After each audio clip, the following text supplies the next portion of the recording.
Use the Force, Luke. Live long and prosper. I was going into Toshi Station to pick up some power converters. Lilu Dallas Multipass. Shut up and take my money. By Grabthar's hammer, what a saving. One does not simply walk into Mordor. X never, ever marks the spot. Winter is coming. You're a wizard, Harry. Stay a while and listen. Hey ho, Kermit the Frog here. Your ties are cool. So say we all. This is a Play on Nerds.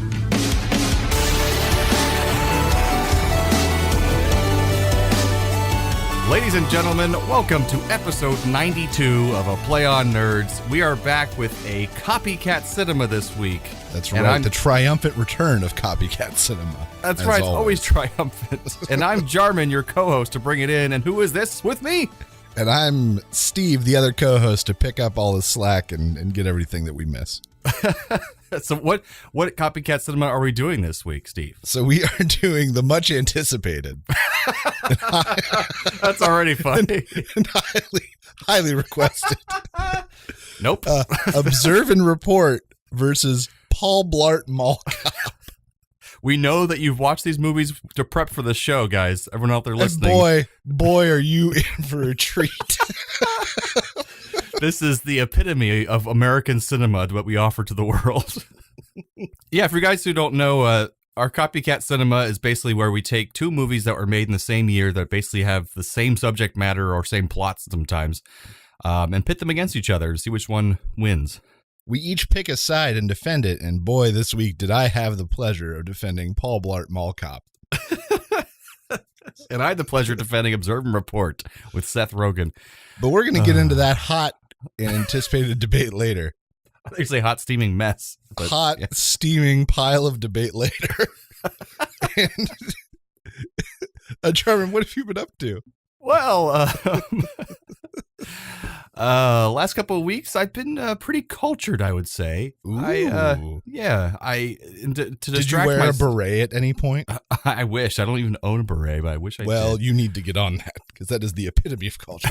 That's true. With a little cigarette in a holder. And a smug look on your face. And just hating myself and in a constant state of ennui. And pretending that you know things about art. I really love the Belgian era. I don't know what that means. That painting is good. It's good. It's not painting, man. That's shit on the wall. Since we have a totally embarrassing president and our politics situation is just so nerve-wracking and terrible, Yeah. I went to see plays, and I saw Twelfth Night, Shakespeare in Love, the stage version, which is pretty cool. Okay. Went to see a jazz ensemble band called Pink Martini, which was really fun. And saw Annihilation, the movie. Oh. With my movie pass, which was great. Wow. How was Annihilation? I think we reviewed the trailer for it at some point. Right, and it was really cool. It's definitely worth seeing. If you liked Ex Machina, you'll definitely like Annihilation. Okay, I've heard it's sort of in that weird cerebral kind of mind space. It's kind of like mix of sci-fi, horror, thriller, psychological fuck job. I think you're thriller. A thinker thriller. Yeah, that's a good way to put it. Yeah. And I played D&D a couple times since we last talked. You still doing that, or you kicked out So of tomorrow. So I think I expressed 2 episodes ago. I expressed my sadness that we had to cancel D&D at the last minute. Oh, right. I was really bummed about that. Finally, we have a session tomorrow. Nice. For the first time since that, because the first time we've been able to arrange it. So it's been a month. Dear God, if not everyone shows up, I'm gonna have to choke a bitch. Oh, I have to mention our last session that we had of D&D. We had so much alcohol left over from my party that I had my birthday. People brought tons of alcohol to my house for a housewarming type of thing. And I don't want that alcohol sitting in my house because I don't want to be tempted to just drink wine all day. So my friends came over to my house to play D&D for the first time in a while. And I said, guys, you all need to drink wine. So we drank 5 bottles of wine. Wow, good work. And by the end of it, we're like, just roll a D12. I don't know. It was pretty fun. But I can bonus just go to sleep XP, after that. bonus XP, and bonus XP. And blah. You killed an ogre. Yeah, here's a magic sword. But so I'm glad you guys are meeting up still. That's good. You're going to. Yeah, and we have someone new joining us. We're going to have, in theory, everyone there for the first time in in probably 5 or 6 sessions, realistically. Oh, that's great. Yeah, so I hope it happens. I'm so excited to get back to it. I just hit level 6, and I haven't been able to play as a level 6 yet. Oh, the anticipation. I know, it's killing me, but I'm super excited. Gonna play tomorrow. Super nerd. So what have you been up to other than that? We're prepping for our big trip to Disneyland, which today is Saturday. We leave Monday morning about 8 a.m. We get down there. We've got Anna's mom used timeshare points to get us a place at the World Mark, which is a 15-minute walk from Disney, from like the front entrance. Oh, wow. Nice. Heck yeah. I bought the tickets, which hurt my soul, how much we paid, but I did it. The tickets just to the parks? Yeah, just to the parks. We got two one park only day passes. It was $5,000. So we're just gonna do one day at land, and then one day at California Adventure, and then find stuff to do on the other days because there's plenty to do around there. Yeah, that sounds perfect. But yeah, it hurt. It hurt a lot. And then they make this thing called Max Pass, which is where it lets you do your reserve for your Express Pass stuff to get on rides, but also there are photographers all over Disney, and they can take your picture, and then they apparently scan some code, and then you have access to all the pictures you take around the park. Oh, so you can get all of them for included in that price? Right. And they make the price reasonable enough that like I'm sure that 90% of people buy it. Well, that's pretty cool. It's kind of genius. Yeah. Good for couples and families. Then I've got the app on my phone, and I can do that kind of stuff. Yeah, I tried downloading the app last couple of times at Disney World, and just wasn't working for me. So I hope you have better luck with it. Oh, I mean, the app I'm actually really impressed. The app, you can go by like, where are the characters that are currently in the park located? Where are the parades and when do they start? Where's the closest dinner thing to me? I can make reservations through it. It's just crazy. Yeah, food is where they really get you once you also get inside Disney. It's like, oh, and here's a cheeseburger for $30,000. Well, that's the thing. It's smart. They're making it as easy as possible for me to give them my money. Right. Absolutely. Like that's their goal, and they're doing it. So good for you, Disney. You got your shit figured out. And then we come back on Saturday, and then surprise, surprise, my brother is making a visit out here. Oh. So he'll be in town Sunday, Monday, and then Tuesday. But Tuesday he has an interview with the company I work for, Apple, which is exciting. Well, you guys should work together. Yeah. My buddy Johnny, who was a groomsman, passed around his resume in some of his circles, and someone reached out. They did lunch, and then he got invited out for an interview. So, wow, that'd be a big change. Where is he at now? New York still? Yeah, New York Magazine. And for our listeners to know, if I'm not mistaken, Steve's brother was one of the designers of the original Windows Media Player. He did. He wasn't like the designer of that. He did. If you remember, I think it was like Windows Media Player 98 or something. There were all those goofy play faces you could choose. Right. Like the robot face that became the player. He did some of those. Oh. I always played it up like he was the original designer of Windows Media Player. No, he did work on the team. Oh, okay, but he also did that. But no, he was not like the guy who did it. I've got an idea, Bill Gates. The thing that plays videos on your computer. No, he was 19 and stoked to be there. So no, that was not. That's pretty funny. But yeah, he did work on those early teams. But yeah, so he's going to be in for 2 days. So we get to spend 2 days for him. I was able to extend my vacation by a day and take Monday off. So we get that day off with him. Very cool. Yeah, and we're just so excited. Your brother's hilarious. Oh, yeah. I like him. We'll keep him. Can I add one more thing to my update of the week? No. This is our show. Of course. So when I was growing up in the neighborhood, if you guys, I don't know, abroad or people listening in the States have heard of the case of Casey Anthony and Kaylee Anthony. I went to school with Casey Anthony, who later grew up to have been accused of murdering her daughter. Which is kind of terrifying because I went to elementary school with her. But she was acquitted of charges, so I can't say she's guilty, but whatever. Yeah. Anyways, when I was going to that school, my best friend was this girl next door, an Irish girl whose parents were from Ireland, and she had this thick Irish accent, and she was so adorable, but I wasn't even thinking about it in that way. We played video games and action figures together, and we swam in the pool all day, and we were just best buds, inseparable. So I've been trying to find her for the past couple of years, kind of casually, not like really trying to find her, but just like interested in what happened to her, Like I haven't seen her in probably 25 years. So I kept searching her first name, last name, but didn't have her middle name, forgot her parents' names. So I got my parents involved, and then she remembered their parents' names, so we did a search, and I finally found her. Okay. I searched her full name, and of course, the first thing I get is 3 mugshots. Isn't that sad? And they're all DUIs. One DUI where she hit a person, and she had this beautiful blonde hair, blue eyes, and the Irish accent. Now she has dreadlocks, white people dreadlocks, which is terrible. Rough choice. Yeah, so, and I remember when I was younger, I'm thinking like, man, if I reconnected with her, maybe we'd fall in love and get married, and it'd be like this fairy tale romance. And now you're kind of glad. I'm like, I don't think I can date a girl with dreadlocks. It's not gonna be my thing.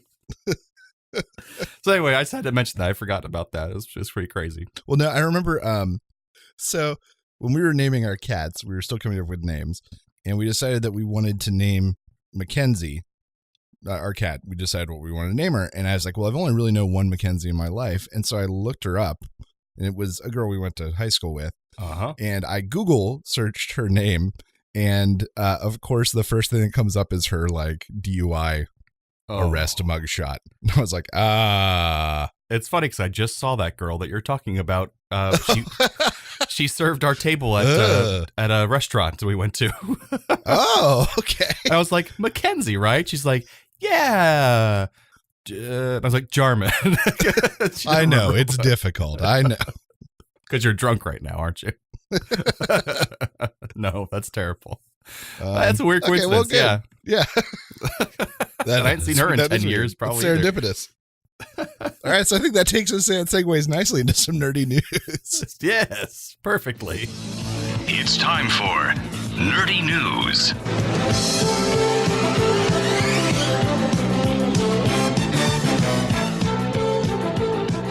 So mine is more of a rant, so I don't know if you want to go first.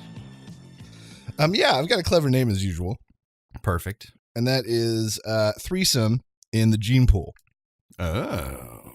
So we all know that Neanderthal lines have, integrated into modern humanity.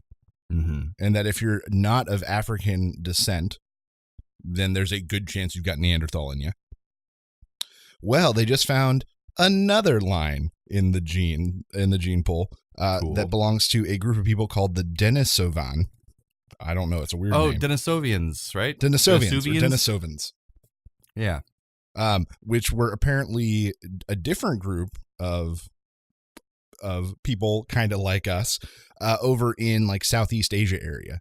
And Aborigines in Australia have big chunks of this DNA in them.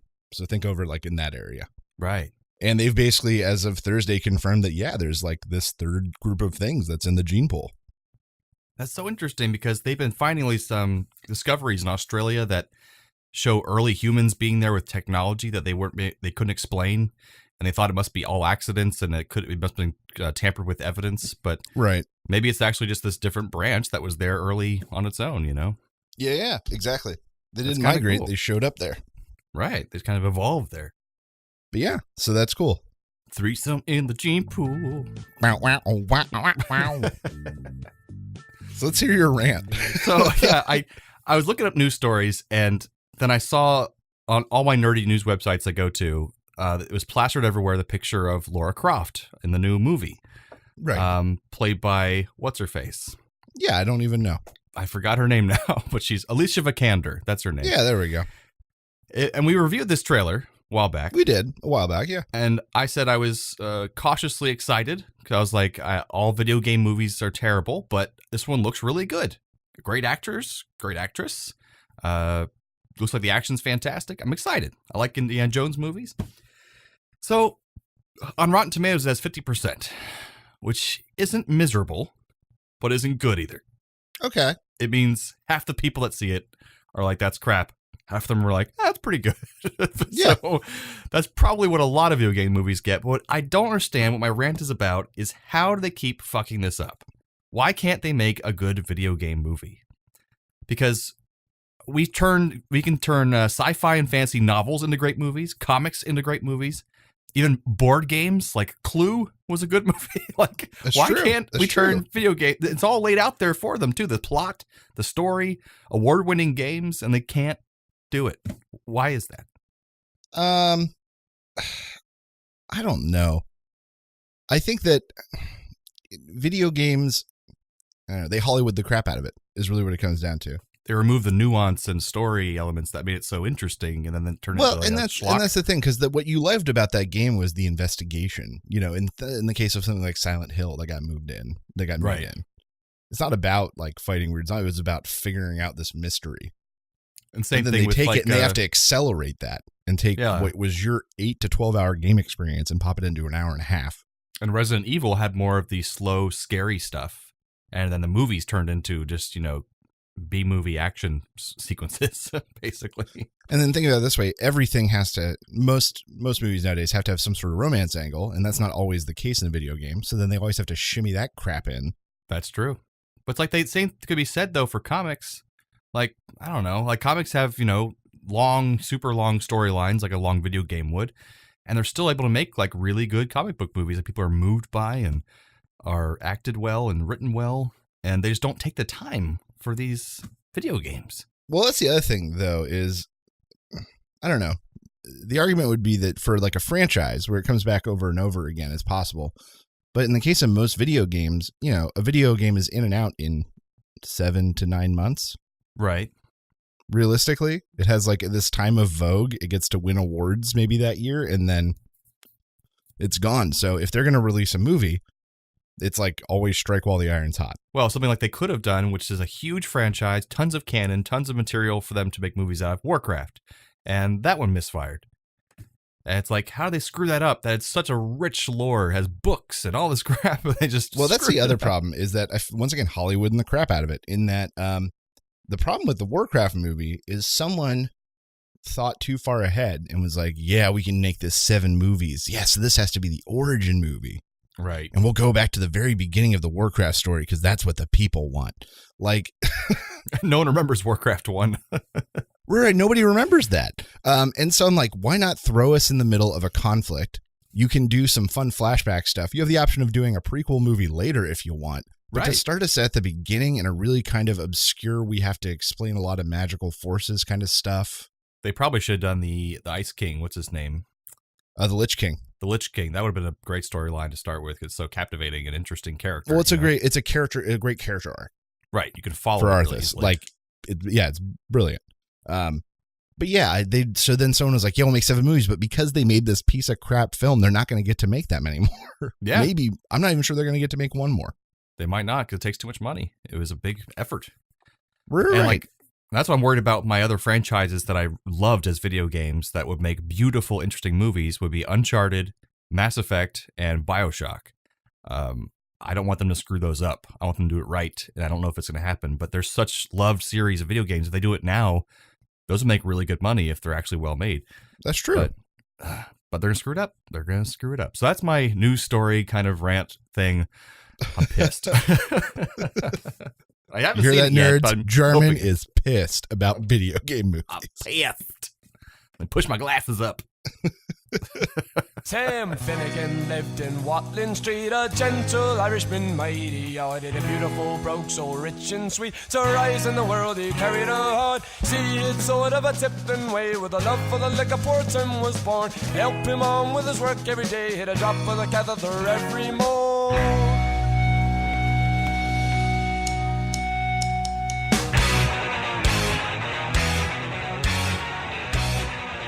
So to start us out today, the day that we were recording, is St. Patrick's Day. That's right, it is. And so I bring you another segment of the reason for the season. I love these. So, fun fact, St. Patrick, not Irish. Really? His parents were Romans who then ended up moving up to like what is modern day England, or they think Wales. They're not really sure.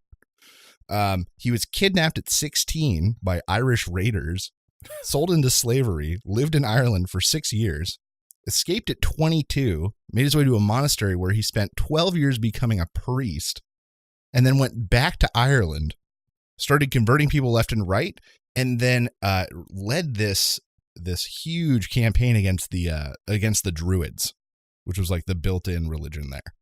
Probably the ones who kidnapped him originally. Nah, I don't know. But so here's the thing. So you always hear this thing about St. Patrick chasing all the snakes out of Ireland. Right. Well, that's bullcrap. They've looked at the fossil records. There have never been any reptiles in Ireland. It's too cold. Then where'd that come from? So because he led this huge campaign against the Druids and drove them out, Druids were said to be mystics that had animalistic powers in some cases, and sometimes were said that they could be shapeshifters, and one of the shapes was a form of a snake.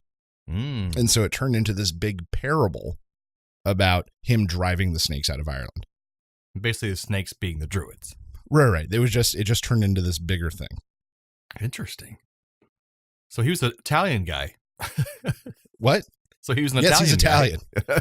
That's right. St. Patrick was an Italian guy. That's so weird. I'm going to have pizza on St. Patrick's Day from now on. That's right. So it's celebrated by Catholics, Anglicans, the Eastern Orthodox Church, and the Lutheran Church.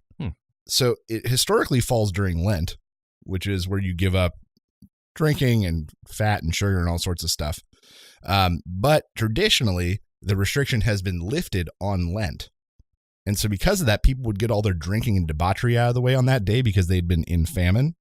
And so that is why it has become synonymous with this crazy booze-induced holiday. It's the one day you can take off Lent, basically.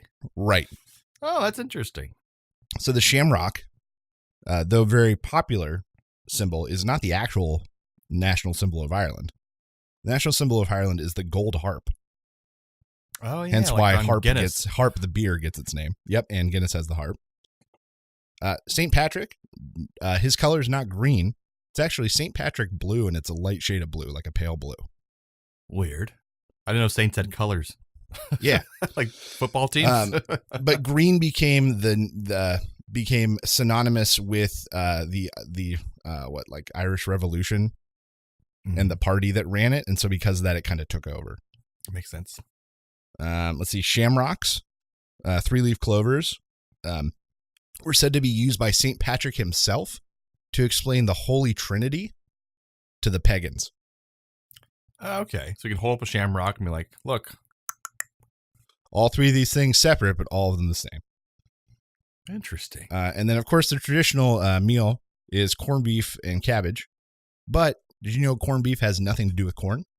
It's it's a mention to the rough salt that they use to cure the meat, and the large cut of the salt, they're called corns. Oh, like peppercorns and salt corns. That makes sense. Yeah. So that's where corned beef and cabbage comes from. Fascinating. And ladies and gentlemen, that has been your reason for the season, St. Patrick's Day edition. And now I'll play some really offensive Irish stereotypical music. Heidi, Heidi, Heidi, Heidi, Heidi, Heidi, hey. You're not wrong. You're not wrong. No, I'll play some Italian music. That pizza song every time. Hey, what's in the Patrick? St. Patrick, wasn't it nice and good Italian boy? Get the snakes out of here. Vita to Roma. The fucking Druids. Viva Roma. No, I'm just imagining Mario. Yeah, Mario is St. Patrick. That's it.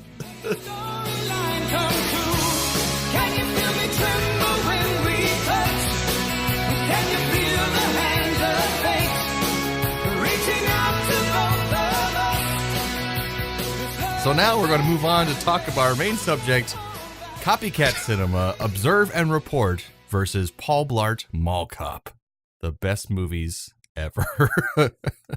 All right, so what do we want to start off with here? These wonderful movies that both came out in what year? Was it 2006? I don't know. Too close to each other. 2009. Okay. Good year. So I guess I'll just jump off with observe and report. I mean, let's talk about similarities. Oh, right. We do similarities first between the two. And then we'll run through the movies. Mm-hmm. And then we'll argue our points. Yes. That is the state of affairs. Historically, that's how we do it. So they're both mall cops. They're both about mall cops, both about these mall cops that sort of have sad lives otherwise. Both a little overweight. Both live with their mom. Both live with their mom. That's right. I forgot about that part. Both manage some sort of illness by putting something in their mouth. Oh, yeah. Yeah. You're right. They both are are eventually fighting against a criminal of some sort. Yes, who's like more equipped than they are. They both no, I guess sort of. And they both have a other cop that is trying to outshine them and that they're trying to compete against to look better than. That's true. They both have a doppelganger of Anna Faris in both movies who plays the love interest. When that came on the screen in that's accurate. Oh, Paul Blart, when it came on the screen, I was like, Anna Faris is in both these movies? But it wasn't Anna Faris, it's an actress who looks a lot like her. Yeah. That's kind of, I mean, there are probably dozens of others, but those are the main ones we can think of. There's a lot in common for these movies. Even though they're very different movies. Yeah. So why don't we talk through Paul Blart Mall Cop? All right. So it starts with him trying out for the police academy. And basically, I don't know what they want us to think about him. And this is my problem through the whole movie. Right. Because the whole intro is basically like, hey, look at that fat guy. Doing better than you thought, huh? Like, because he goes through the obstacle course with no problem. He gets ahead of people. He does a backflip off a rope. He's really good. But yeah, he's really good. And then they want you to think he's kind of this incompetent, do-nothing guy the rest of the movie. And I wasn't sure what they wanted me to think. Right, because then he passes out from his hypoglycemia. Yeah, like inches from the finish line, inches from becoming a cop. I don't think it works like narcolepsy where you just collapse. It doesn't happen that way. That's true. No. But then it's just basically the intro is just how miserable is this guy? His wife left him for a green card after she had her green card. And she left her kid. Left him with a daughter. She's getting him in online dating, but has had no luck. This is Kevin James, by the way, if you don't already know. Yeah, Kevin James. They show him do a Segway music video at one point, which I think was one of the better parts. And I was impressed with his Segway skills because Segways are awkward as hell. That's true.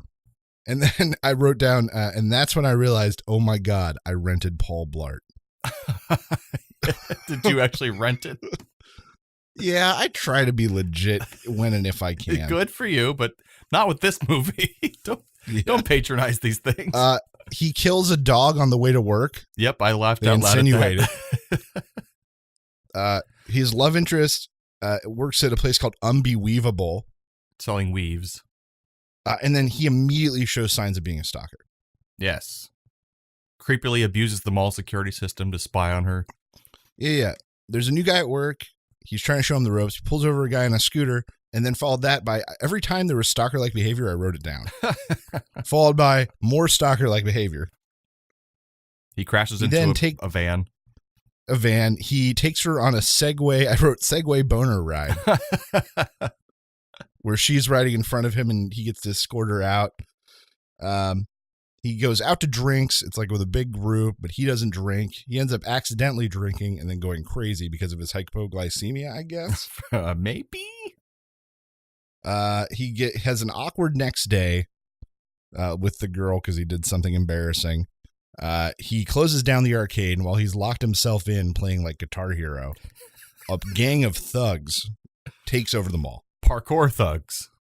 Parkour, possibly X game thugs. Parkour, BMX, skateboarding, gun wielding thugs. Something you'd see in 1980s. It's more ridiculous the more we list. Clear out the mall because the new guy is actually their ringleader. He was casing the joint. Right. And they plan to steal all the credit card transaction information from Black Friday. And like $30 million, supposedly. Somehow, with codes. With a credit code. I don't know. Now, this is the key to retrieve the codes from each store's credit card machine. They change every day, so make sure that you bring me back the codes for today, Friday. Paul Blart is left inside the mall. He decides it's his duty to like be their eyes and ears. He somehow inexplicably beats every henchman. Yeah. Despite the fact that he has no training and is mostly beats them out of luck. It's like the Inspector Clouseau trope, you know. Yeah. Stupidly it was that winning sort of by accident. But it was just one of those things like, man, so those henchmen also had no skills? Except for parkouring, apparently. Yeah, like that's all they know. That one guy's really good at skateboarding, but they're like, yeah, I have this gun. He's like, I don't know how to use a gun. What do you want me to do? Ride your skateboard with the gun. All right. Whee! He's just a skater, bro. Just to smoke weed and hang out. Just a skater, bro. Paul Blart lures out the bad guy, tries to escape, gets caught with them, has what I thought was like genuinely a genuinely funny moment. The hot sauce? The hot sauce. Yep. So earlier in the game, in the movie, they preloaded him with a hot sauce that you knew was going to come up later. So right while the bad guy's got his gun drawn, he pulls the hot sauce, gives it 2 shakes, and then shakes the 3rd shake, and it flies across the room and hits the guy in the eye. He's stunned. He's got to sit down, and Paul like looks for approval to the crowd, and they're like, "Yeah, you did it. Now go get him." And he's like, "Yeah." He's really reveling in the moment, and the guy has time to wipe the hot sauce out and recover, and he didn't do anything. He's like, "Oh, I really should have taken advantage of that." Probably should have capitalized on that. It was like a genuinely funny moment. Right, I wrote that down because I'd never seen something like that in a movie, and that was really funny. It was just a very unique, funny moment. Because the way he was sitting there smiling, he was just like, "Hey, I did it. Hey." The bad guy gets away with a hostage, his daughter and the girl, I think. Right. He leads him to an airfield, catches up. Paul Blart pretends to have like his hypoglycemic shock or whatever, but then jumps on the guy because he was just pretending, disarms him. Then the cop that was there on the outside the whole time that we literally didn't mention until this point because he made so little difference to the plot. Right. He changed nothing for the plot.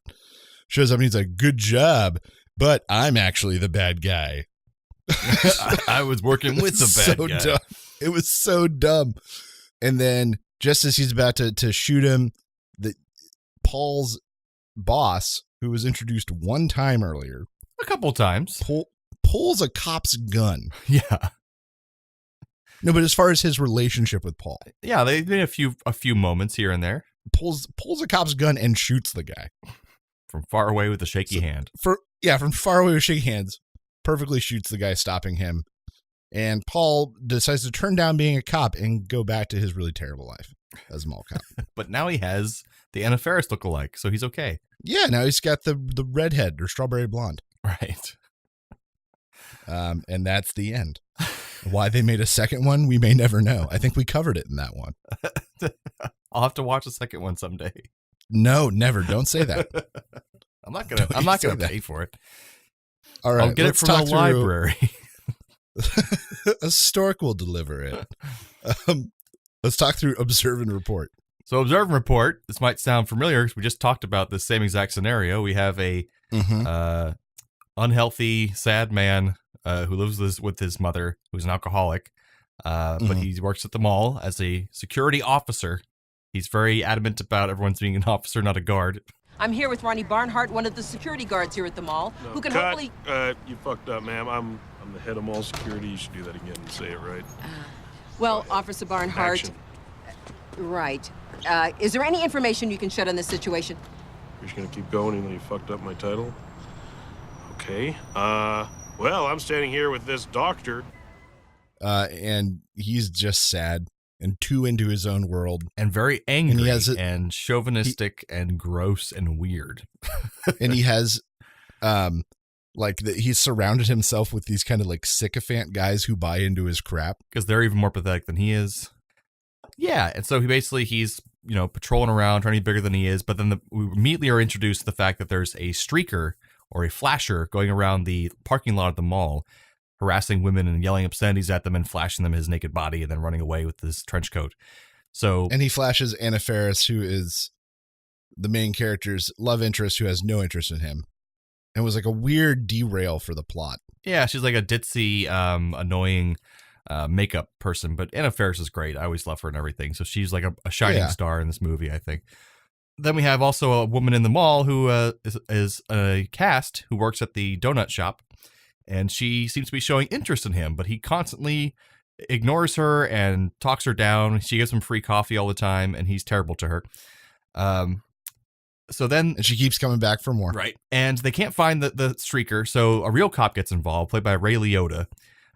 Who comes in. He was probably the highlight of the film. Well, he was in like a drama when everyone else was in they didn't know what the fuck they were in. Yeah. Ray Liotta is always very intense, no matter what he's in. He's always very Ray Liotta. Mm-hmm. So he gets involved. Seth Rogen somehow ends up going out with Anna Faris at some point. He really just harasses her into it because he holds her captive in a golf cart, taking her to her car, and passes her car. And he's like, nope, I'm not going to get out of this car until I go on a date with me. And so she agrees. She obviously has ditched him, but she comes back at the end of a night of drinking. She's already drunk, and he's able to pick her up. Right, and this is a really problematic scene. Takes her to a Mexican restaurant. They have margaritas and tequila shots. And she has like 6 shots or something. She has, and she takes some of his cyclonopin, I think it's called, which I think is anti-psychotic medication or something. It's like a relaxer. Oh, okay. Kinda. So it's more like it's for people with anxiety. Gotcha. So she takes that. She's basically completely bipolar. out of her mind, drunk and high off this stuff. And he takes her home, and they hook up. And I had the same moment of like, so really they're going to end this scene with a date rape joke? Yeah. Because he's on top of her pumping away. She is like passed out. With vomit coming out of her mouth. Oh, Brandy. Oh, God, Brandy. Brandy. Brandy? Why are you stopping, motherfucker? Oh, I'm sorry. Oh, God, I'm sorry. And you're watching questionably. And then he stops to check and see if she's okay. And she goes, why the hell did you stop? And then he just keeps going. It's just like so terrible. Like, oh, I guess it's okay. No, it's not. Nothing about that is okay. Right. It felt like they were trying to validate this moment. It was like, oh, all right. Jesus. Sure. So date rape occurs. Let's just say it. We'll just say it. In this movie, date rape occurs. And this point in the movie, I'm thinking it's moving a bit slow, but then it kind of picks up a little bit with Ish.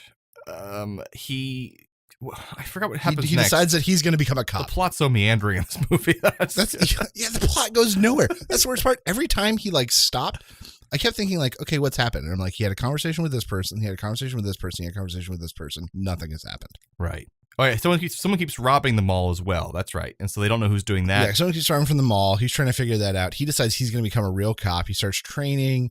He goes on a ride along with Ray Liotta, who drops him in like a gang-ridden neighborhood, and then he inexplicably is able to beat the crap out of 6 guys. Right. They don't really explain how he had that kind of training. He has fighting prowess throughout the thing that they in no way try to address. Right. He just does. But very grotesquely beats the crap out of a bunch of thugs and see their bones popping out and stuff and blood and yeah. But anyways, he takes the kid to the police station. Takes the kid to jail. Who was trying to deal in drugs. Sit the fuck down. And they give him a psych evaluation, which he then fails. He fails the psych evaluation because he gave his medication to Anna Faris on their date. So he admits that he's like bipolar, off his meds. Makes like a shooting like sound and action towards the person giving the interview. She asks why he wants to be a cop, and he's like, I have a dream most nights. It starts on a playground. There's kids, swinging, they're laughing, there's dogs barking, there's butterflies just flapping their little wings. And then you hear a rumbling. And over the horizon comes a black cloud. It's made of cancer and pus, and it starts sweeping over the playground, and everyone starts screaming and clawing their eyes and pulling at their hair and saying, help, what do we do? You know what happens next? Out steps me, wielding the biggest fucking shotgun you've ever seen in your life, and you know what I do? I blow every fucking thing away, and I am getting God's work done. It's all over and the dust has settled, the whole world gathers below me. They say, thank you, Ronnie. Thank you for helping, being a great man, and doing this for us. And you know what I say? You don't need to thank me. I'm just a guy with a gun. I'm just a cop. Okay. So he's just terribly imbalanced. He gets rejected from the police academy, of course. God, what happens then? And then the flasher shows back up. I think nothing happens in this plot. Well, like nothing. His friend turns out to be the guy who's been thieving the mall. So he runs away in a car, and then he's going to lose his job at some point as the mall cop, but he won't leave because it's all he has. Right. And so the cops have to come to the mall to try to kick him out of the mall. And he beats up a bunch of them and gets away with it. I don't know how. Oh, no. Okay, so I'm remembering now. He finds Ray Liotta and Mandy or Brandy, whatever her name is, cheating in a car. Right. So he goes and confronts her at work and breaks a bunch of stuff, gets fired, and then said he's absolutely not leaving. Right. And then that's when the cops show up to remove him. So now he is a deranged, violent ex-employee in like a SWAT situation. And this movie is very weird thematically, and it's like very serious in all reality, but really treated very lightheartedly and almost like Home Alone. In a very uncomfortable way. Yeah, like in a uncomfortable way. So he inexplicably, once again, beats like 20 cops with a flashlight. Yeah. They finally take him down. They don't keep him in jail for some reason. He's able to leave. Yeah, there's like a montage where like his face is getting better and you're kind of seeing what's happening to him. But at no point is it ever addressed that he would have like 15 resisting arrests and 15 assaults on a police officer. And it's never, ever addressed. Nope. So let's see what happens then. Him and his mom have a nice talk where she says she's switching to beer only. Right. And he's so proud of her. He's so proud. He goes back to the mall where there's a flasher now. Or the flashers. He actually does see the flasher and he chases after him. And the flasher runs up to Brandy and she freaks out. And then at that moment, one of the most abrupt moments in cinematic history occurs. He shoots the guy in the chest. He pulls out his concealed carry weapon, which earlier they talk about him not being able to carry because he was a security guard. Right. Now he's a private citizen. He can carry. Now he's a private citizen with a concealed carry permit, and just shoots the guy in the chest. An unarmed man. An unarmed, naked man shoots him in the chest. It doesn't kill him. Even there's blood everywhere. Blood everywhere. But he says, no, don't call an ambulance. I'm going to take this guy to the police station myself. So then he drags a bleeding naked man to a police station, presumably in his own car. In the golf cart. It shows it. Oh, in the golf cart. That's right. He takes him in a golf cart and like throws him at Ray Liotta's feet to prove a point. Yep. And then they give him his job back. God. Which is like, none of that makes any sense. They don't explain it.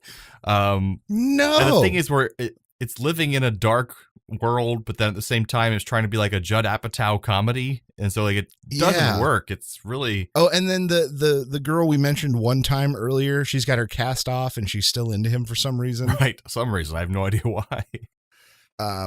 It's weird. And she was actually the now let's talk writer about director's wife, actually. Oh, so now let's talk about why our movies are better than each other. Yeah, start with your Paul Blart. Okay, so the one thing that I will legitimately say, the other things I'm going to say are facetious, but this is the one legitimate thing, is that Paul Blart had a better soundtrack. Than Observer and Reporter.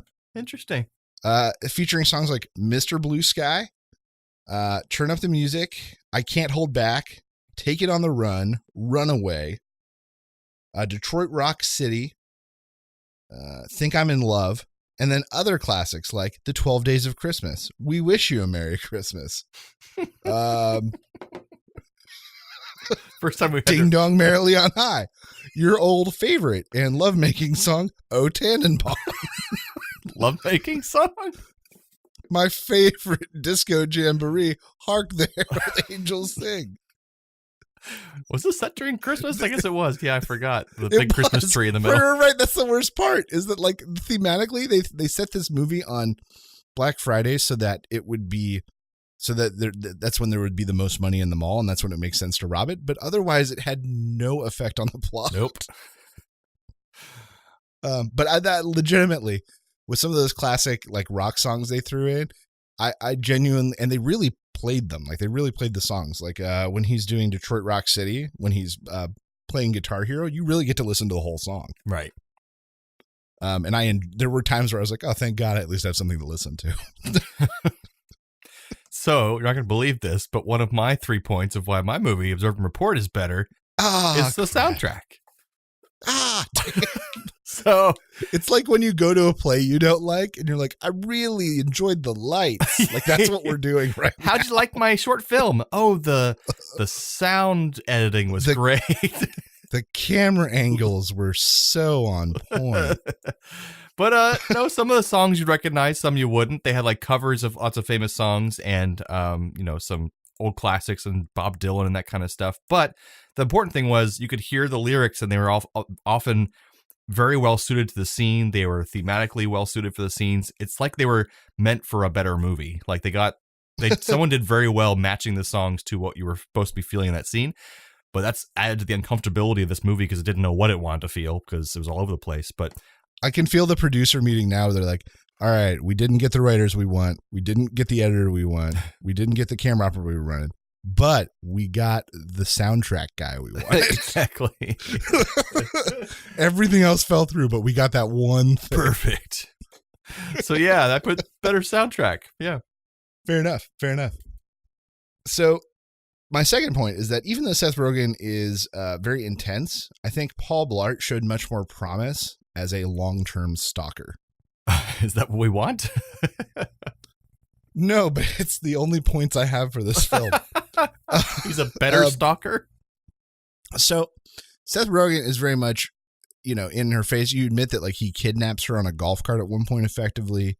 He's very pushy, but Paul Blart's much more the long stalker game. He watches from afar. He has a friendly thing to say, makes her smile from time to time, but then goes back to looking at her on CCTV when she doesn't know.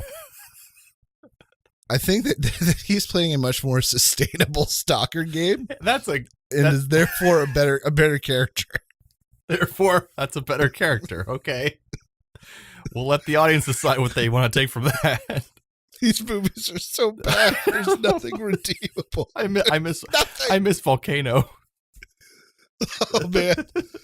You mean Tommy Lee Jones punches a volcano? Yes, it's one of my favorite episodes. All right, so my second point kind of relates to that, but a little bit. But if this movie was reworked differently and played today, it could be played as a drama and show what leads up to mental illness causing a person to become like a mass killer or like a mass shooter or something like that, because he had all the signs of that. He had toxic masculinity, bad parenting, mental illness, alcoholism in his family. He was being turned away by everyone, his friends. He had social anxiety and awkwardness. Yeah, untreated bipolar disorder, right? Which was treated, and then he purposely goes off the pills, right? And so I think it's why this movie made me feel even more uncomfortable, because it was almost making fun of this guy and making fun of his situation, and then rewarding him for all his behavior that we know now is so terrible and causes people to go kill people. And I was like, if it was a drama, it could have been leading right up to that, so. Oh yeah. I could see this being like an Oscar kind of film with a different writer and different director. Right. I mean, even now Seth Rogen, the story of one man, it, dealing with mental illness, ending in a shooting. That sounds like Oscar bait to me. Taken down by Ray Liotta.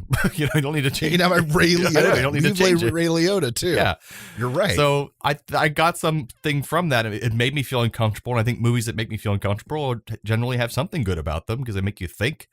I don't know that they were trying to do that, but it did. So that's my second point.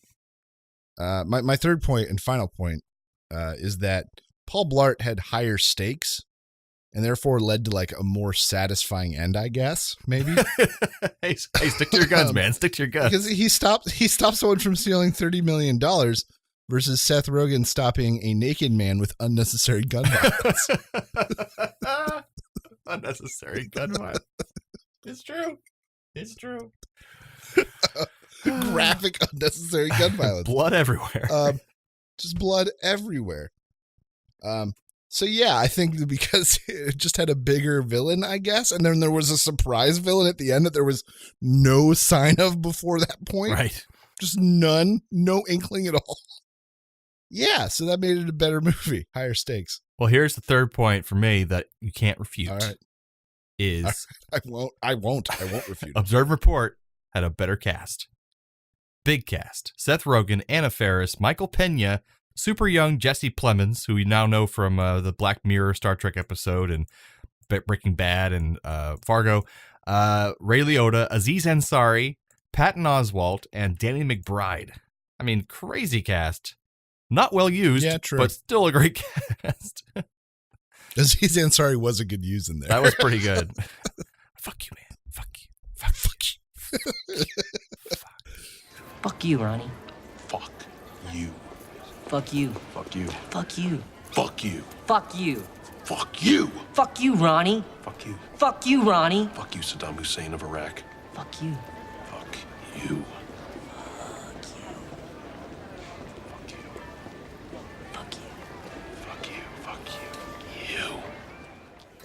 Yeah, that back and forth is actually pretty good.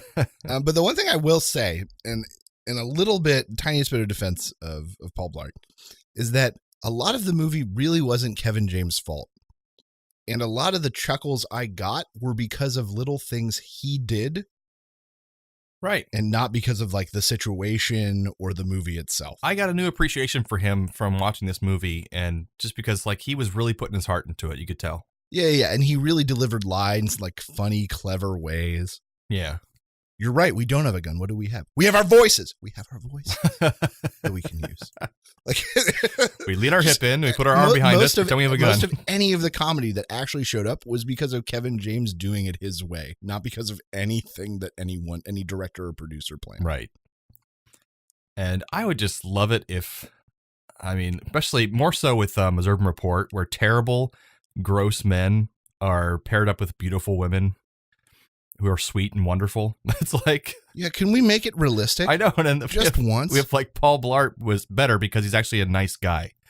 Like, and he's heroic and he tries and he has a, wonderful daughter and everything. So I could see him attracting anybody, but I'm saying like but disgusting, terrible people like the Seth Rogen character, who's just horrible to Nell the whole movie and then still gets her. Yeah, true. So yeah, though he did go and do that one really heroic. That was actually probably the best moment in Observe and Report, is when he finds out that she's being bullied by her boss and the new girl. Oh yeah, and he goes in the back and opens up the oven and goes, "Get in there! Get the fuck in there!" Starts shoving Patton Oswalt inside the oven, which scared me because I'm like, I love Patton Oswalt so much. I'm like, leave Patton Oswalt alone. But that was probably legitimately, "You're gonna lay off her. I'm gonna come back here and fucking shove you both in there." Another great line, Aziz Ansari, was, last week he comes here and tells me that he's discovered my plot to blow up the Chick-fil-A. Why the fuck would I blow up Chick-fil-A? It's fucking delicious. Come on, let's go. I'll go. Let's go. That was really good. So yeah, that's our arguments, but I'll give a little bit more here. Trivia-wise, Warner Brothers was concerned about the dark subject matter of Observe and Report and demanded the production team come up with a lighter, softer version of the film. It wasn't until the test audiences gave the edited version poorer test scores than the original film that Warner Brothers let them release the film in its original dark form. So they tried cutting it to a better, happier version, but the audiences didn't like it because it was still crap. Yeah, they still knew. And apparently filmed at the same time as Paul Blart Mall Cop. Despite the comparisons, the cast and crew of both films kept in touch with each other during production to avoid being too similar, which is kind of neat. They actually were talking to each other during filming these movies. One crazy thing for Paul Blart, it became the first movie ever released in the month of January to make over $100 million. And it made tons more abroad, I think, too, right? Yeah. But because January is such a crap show for movies, it's all the stuff that they didn't release for Oscar season. Mm-hmm. That's amazing. Yeah, made a ton of money. Hence the sequel. A ton. So there's so don't cinema. watch either, I think is our review. Yeah, pretty much. I'm okay. We made it through the other side. Just trust us on this one. Don't do it. Yep, they're pretty terrible. I mean, Paul Blart, you can put that on and be entertained by it in the background or something. It's fine. It's just stupid, but it's fine. But Observe and Report. Yeah, that's the thing. I could put on Paul Blart with my mother-in-law. I could not put on Observe and Report. No, and I wouldn't want to watch Observe and Report ever again. No, never. But I warned you, but dude. Paul Blart, if it was on the background, I wouldn't turn it off. I'm like, whatever. It's amusing. But it's terrible at the same time.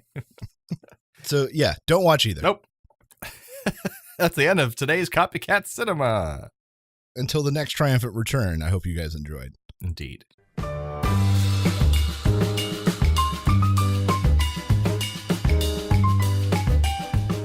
So that moves us on to our second bit. I've got a game, as usual, of Would You Rather. Woo!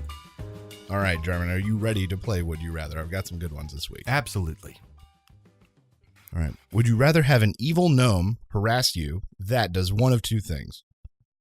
It scares you every morning when you go out to your car by honking your horn. or it gives you a kick in the shin every time you walk in the door at the end of the day. You know what? I'll take the kick in the shin because I don't want to annoy my neighbors. Yeah, I'm looking at like a little gnome, and they're typically like 1 to 2 feet tall or something like that. Still going to hurt. Like 1.5 to 3 feet tall. It's not going to hurt too bad. Not too bad. Plus, you wear shin guards out of the car. You're set. There you go. Yeah, I would go with the kick as well. But I'd be very excited to have a gnome in my life. That's true. All right. Would you rather have your farts lift you an inch or two off the ground each time, or have burps that can be heard a half mile away? Of course, the first one. Yeah, it seems like fun, right? Well, yeah. Plus, you don't have to annoy the world. Yeah, you could. I think if you timed it right, you could. If you were like sitting, you could make it look like you were just standing up to stretch a little bit or something. Your feet go off the ground. Yeah, just a little, just an inch or two. Not a crazy amount. So you're not going to blast off to Mars, but just a little. Yeah, it'd be fun. Or if you want to appear taller in pictures, you could time it like that. Click. Or not quite making it to the rim for that dunk you were going to make. Or getting to ride that ride at the carnival that you weren't going to get to ride because you didn't make it up to the hand on the octopus. Bam, done. That one's a problem solver. I like it. All right. Would you rather have one extra finger or toe on each appendage, so a total of 4 additional things, or a working tail like a monkey? I go with working tail. That'd be kind of cool. I'm also going to go with working tail on this one. I think Anna also agreed working tail. Just more useful than having an extra finger or toe. Yeah, unless I'm like a professional instrument player or something. Oh, I didn't think about that aspect. That's true. That would be helpful. But I'm not that, so I have no interest in that. Me neither. It's not like I'm like, I got 2 extra fingers now. I guess I better learn the piano. I'm decent at trumpet, but it only has 3 keys. So what am I going to do with more fingers? That's true. You can only move the spit valve so much. Spit valve. Okay. Would you rather have to change your name legally and introduce yourself as Nancy, or never be able to say your own name out loud again? Nancy. All right, Nancy. I think that would be cool. Be around. Hi, I'm Nancy. You got a problem with that? See, I think I would just start carrying. I would probably go with the not say your own name thing, and then just carry cards around with me everywhere. Hi, let me introduce myself, and I just whip out a card. Or just always have that sticker that says "Hi, my name is" on it. Oh, true. Or just a little tape recorder. Yeah, that's true. That someone else recorded. With Anna saying like, his name is Steve. Why can't he say his own name? Don't ask questions. Well, that I can explain. Yeah. I did a would you rather, and this is what I chose. That reminds me for some reason of that old sketch from the Kids in the Hall where a guy goes to a foreign country and he says, hi, do you know how to get to the lodge from here? And he's like, oh, no, I'm not so sure. And I'm sorry, but I speak no English. He's like, what do you mean you speak no English? You're speaking to me right now. He's like, oh, sorry, you're mistaken. I only memorize these certain sentences and these syntaxes, but I'm not even sure what I'm saying right now. Outside of this, I have no idea what I'm saying. It's just so funny. You memorize certain syntaxes? Yes, sir. But once again, this response is a memorized response and not a genuine. I love that so much. And they've redone that in several different kind of like sketch groups, claiming it as their own. Oh, yeah. Kids in the Hall, man. All right. This is the final one. All right. Would you rather never be able to wear deodorant ever again, or only be able to wear deodorant that smells like warm, fresh buttered popcorn? That one's terrible. Never wear deodorant ever again. I could not take that buttered popcorn smell my whole life. I'm going to go with buttered popcorn. I love buttered popcorn. No one's like, oh, buttered popcorn smell. Everyone's like, man, where's that buttered popcorn? You know why? Because you didn't work in a concession stand. That's true. I did not. It was terrible. That is true. You go home smelling like it the whole night, and you're breathing it in while you're sleeping. It's terrible. It's like having black lung. Is that what you're telling me? It's like butter lung. All right, so that's been Would You Rather. Good game. Good game. Good game. What does that take us on to? To some trailer reviews. Here at A Play on Nerds, we have spent years refining our exclusive trailer rating system. At the low end of the scale, we have Don't Waste a Match. This movie is so bad that I wouldn't waste a single match to burn it, Fahrenheit 451 style. And second from the bottom, we have We'll See.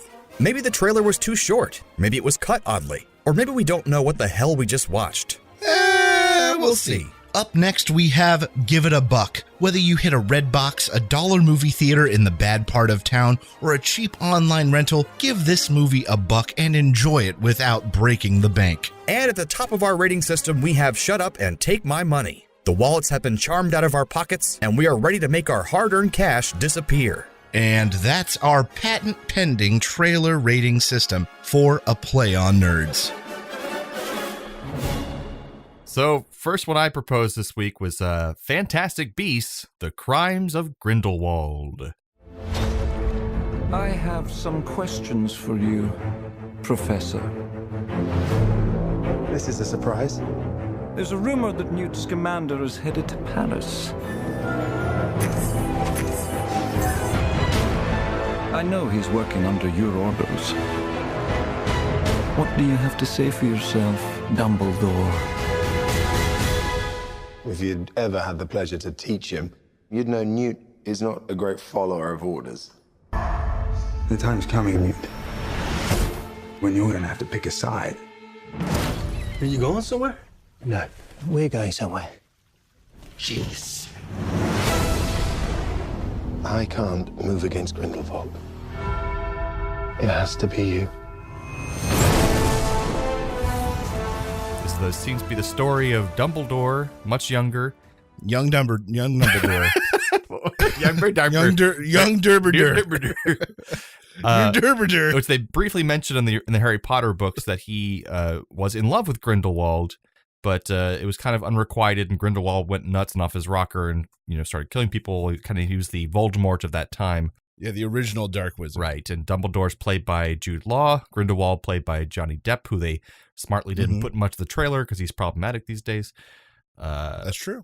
But yeah, so what do you think of the trailer? And then Eddie Redwine or whatever back as Scarmander from the first one. Right.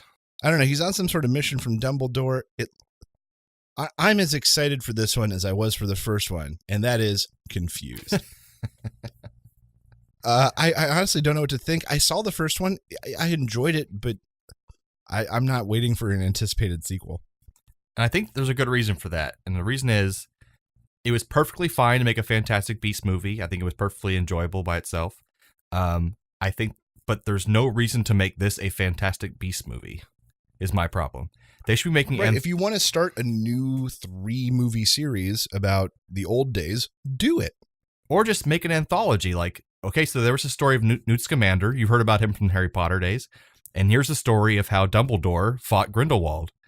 Call it something take out different. The Fantastic Beasts, make him a character in the movie. Sure, he can be around, but make this about Dumbledore. That'd be great. People want to see that. So why is this Fantastic Beasts, The Crimes of Grindelwald? Just call it The Crimes of Grindelwald. Did so well that they felt like they couldn't not synergize with it. Who knows? Yeah, I know it did well. I absolutely agree. That well. I wish that they would just shoot this. Here's a new storyline. Enjoy. Sure. Go back and tell the story of those original 3 people who had the cloak and the ring. And there's so many stories I can tell from that universe. Oh, yeah. You could Deathly Hallows the movie. Right. Deathly Hallows. That's what I was You could absolutely do that. I could see them doing 2 to 3 movies about the original Rise of Voldemort. Sure. Yeah. They can do 3 movies about this Grindelwald, do a Dumbledore movie about thing. Harry Potter's parents and their relationship with Snape while they're in school and all that stuff. Yeah. They get the school days of them. So that'd be so interesting. But yeah, take the Fantastic Beasts. No, they won't do that. They've got to do more Fantastic Beasts movies. That's frustrating. So I hope they focus more on that and less on Newt Scamander in this movie, but they probably won't. That being said, the one thing I will say for this trailer is that they showed a lot more openly the magic and kind of spectacle.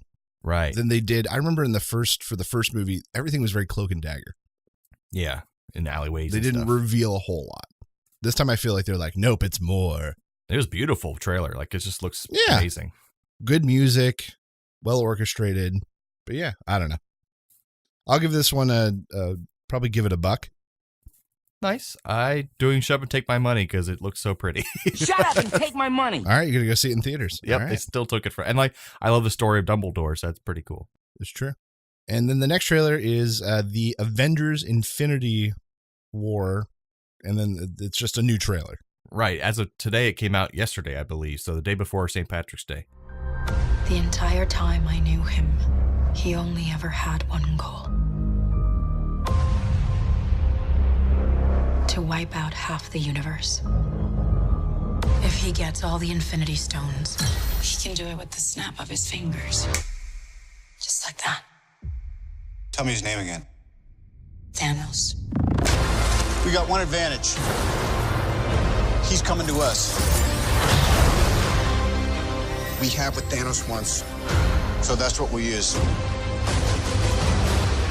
Let's talk about this plan of yours. I think it's good, except it sucks. So let me do the plan, and that way it might be really good. Wow.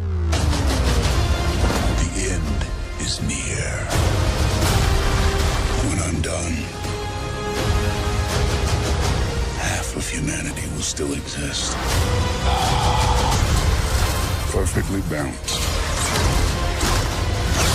As all things should be. I hope they remember you. I'm Peter, by the way. Doctor Strange. Oh, you're using your made-up names. Then I am Spider-Man. It gives us a much better look, and really what I think it does is there's been a lot of speculation of who's not going to make it out of this film. Right. Who's going to die. And I think that it pretty much showed almost every Avenger in some way, like really in duress. Mm-hmm. It showed Captain America getting like crushed basically by Thanos. You see, Doctor Strange like strung up and like held suspended while he yells or screams. You get to see all these characters in terrible duress, and I think they're trying to be like, yep, anyone could go. And I think Captain America is definitely dying. I think it would be a good story arc if he made it and Tony went. Well, I just think that actor doesn't want to play him anymore. That's been pretty True. out there. But he doesn't have to continue after this. They could retire Cap anyway. Right. In another way, besides killing him. Their whole argument and their whole dynamic, Cap and Iron Man, has always been that like Cap knows that Tony wants to be the hero, but he's not the guy that's going to lay down his life. He's not the guy that's going to fall on the line. And I think this is going to be I hope it'll be the final payoff. Where Tony takes the final bullet for him. That'd be kind of neat. Exactly. I think it would be a really beautiful arc and a nice end cap for Tony Stark, who started the whole thing. Yeah, exactly. So, mind you, you're right. Cap is a safe bet, but that's my hope and my bet. And there's also the chance that they reboot everything with like the Reality Stone and just like have all new Captain America and all new Iron Man and everything that they did in the comics. So it could happen in the movie. I don't know. I think that they've got a good, at least Iron Man in that then Winter Soldier takes up the shield and becomes Iron Man. Right. But no one cares about that actor. I don't know. I know, but that's the thing. He's signed on. He's there. He's there for that sweet Marvel Disney money. He's ready for it. He is. He just wants to rake it in and then roll in it. So I will say this trailer was immensely better than the last one. You got to see a lot more. Yeah. Certainly. You got to see a lot more of Thanos, which was good. In his full getup, as opposed to like wearing like a wife beater in the last trailer. I was like, what the hell's going on? Yeah, he has a ornate looking helmet at one point. Battle armor. And you get to see a little bit of a little flash of background with Gamora. Yeah. Hers and you also get to see a lot more of the Guardians of the Galaxy interaction. Which is great. Seeing Star-Lord interact with Iron Man. They're going to bring a lot of really great levity to this whole thing. And I'm so excited. Me too. Little shots of teenage Groot. Yeah, absolutely. But yeah, this one's got to show up and take my money. Oh, me too. Shut up and take my money. I've invested too much in this whole series to not. Of course. And my only hope, though, is that they somehow, even if it's 2 seconds long, include the Netflix Defenders in this movie. Like, say Thanos... Just throw them a bone. Yeah, like some bunch of aliens fall down New York again or something, and so the Defenders are like, they come out and they're like, don't worry, we got this. And you see like Iron Fist and Luke Cage and Jessica Jones and Daredevil kicking some ass for like 2 seconds. And that's it. I'll be so happy. And same thing with Agents of S.H.I.E.L.D. If they reference Agents of S.H.I.E.L.D. characters or have them there somehow, that'd be so great. So or bring back Coulson. Yeah, like have a triumphant return of Coulson. That would be great. Somehow. And like that gives them hope in the last minute. Coulson comes out, he's like, I'm still alive, guys. You can do this. And they're like, yeah. So him and Cap have that special bond. Yeah. Exactly. That'd be really cool. So, but yeah, definitely shut up, take my money. This looked a lot. I was worried from the last trailer. This one puts me at ease and makes me excited. Oh yeah, for sure. All right, so that takes us into some radical recommends, where we're going to recommend to you things that we like and we think that you might enjoy. I recommend. If you have the means, I highly recommend picking one up. What do you recommend I do? I recommend Pleasant. So for this week, I have something unique. It's a birthday gift that I got that I wasn't sure how well it would work, but it's been a dream. It's called the Contour Shuttle Pro version 2. So what the... I have even from the title, I've got no idea what it is. Good. So for any of you out there who are all fellow podcasters or editors or audio editors, and I'm editing audiobooks as well, which it took me forever. And so I've finally gotten fast on my keyboard with my fingers, with my hotkeys. I assign hotkeys for the things I use most commonly, like the razor or the, entering silence. Is it like a fancy mouse with 1,000 buttons and a spinny thing in the middle? Exactly.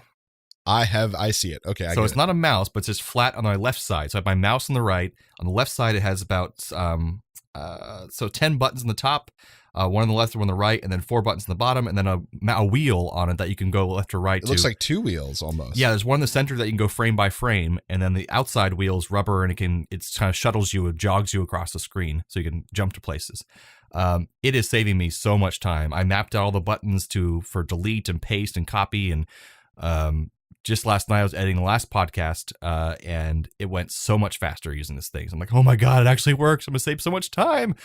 I'll be able to produce so much more audiobook material, which makes me more money. So it's like, if any of you are editors out there, it might be a learning curve for you, because I was going too fast for my keyboard. So I would push delete and it wouldn't delete because I wouldn't hit the button hard enough because I was trying to go so fast.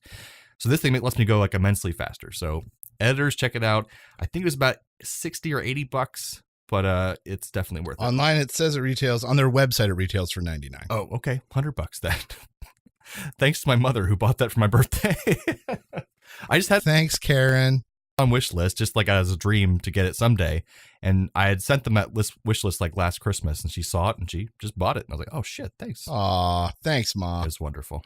So what do you recommend this week? So, my radical recommend this week is, I think what you did a few weeks ago, which is a confirmation recommend, something that you recommended on Radical Recommends, which we then checked out and are now going to recommend. Whoa!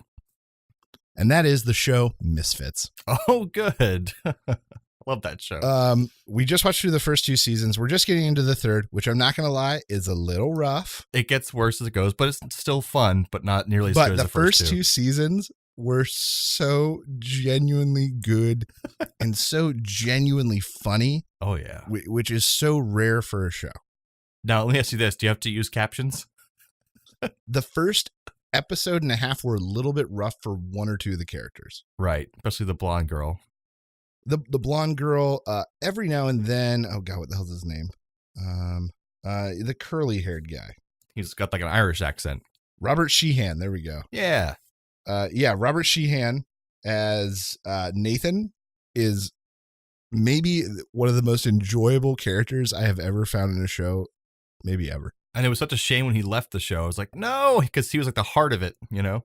We only just watched it, just recently, and I already have that character sort of like in like the Dwight Schrute kind of level. Like for me, he's like one of those definitive characters where like I just can't get enough of him, and I'm so sad he's gone. I know. And I think he went off to do like dramas and stuff, the actor, and he didn't do very well.